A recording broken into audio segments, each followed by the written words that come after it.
Or let's talk to Micheli Jirachi, Italy's former Undersecretary of Economic Development. Thank you very much for coming in to talk to us. Later. So the report is pretty damning. This is pretty critical. Why are European businesses so unenthusiastic? These are the European business doing business in China, so they do not represent the government views, they do not represent European Union's view, they definitely don't represent European countries' view. They represent those people that are in China. They do find it difficult.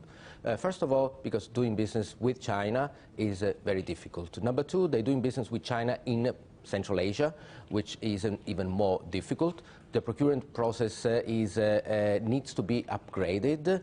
I do understand why they find this difficult, and this is the reason why we in Italy also signed the MOU with China to raise the bar a little bit, level playing field, transparency, reciprocity, so that we manage to bring China, at least on paper for the time being, closer to European standards.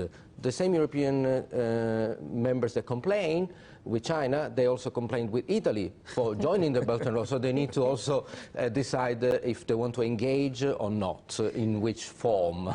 I wonder, globally, how much is Europe a priority for China's BRI? Well, you know, Europe is not the continent that has the highest growth rate in the world. Of course, it is still an extraordinarily large market, and China does want to tap into this market. China has a lot of investment into Europe, has a lot of investment in the UK, roughly 85 billion of stock of FDI. In Switzerland, they bought Syngenta a couple of years ago. So China is indeed very interested. They have investment in ports, Rotterdam, Piraeus in Greece, and we are trying to also have a cooperation between Chinese companies and Italian ports, so that some of the traffic gets diverted into the Mediterranean, so also southern European countries would benefit.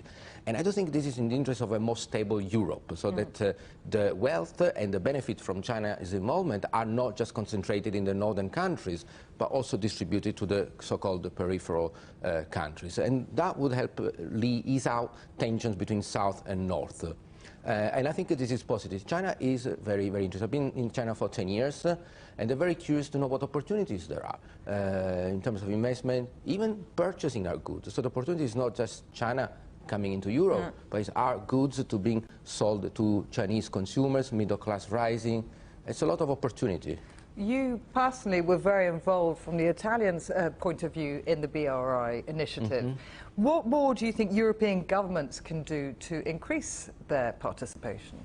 They, first of all, need to figure out what kind of participation they want, because on one hand, many countries do want inbound investment, but then, of course, there is a limit not to sell maybe strategic assets.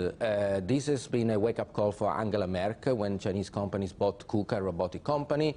They suddenly thought, oh, investment inbound is good, but not for certain industries. So I think the first step is for European members, not European Union, but European members that have the capacity and the legal right to decide that their own investment is not done in Brussels.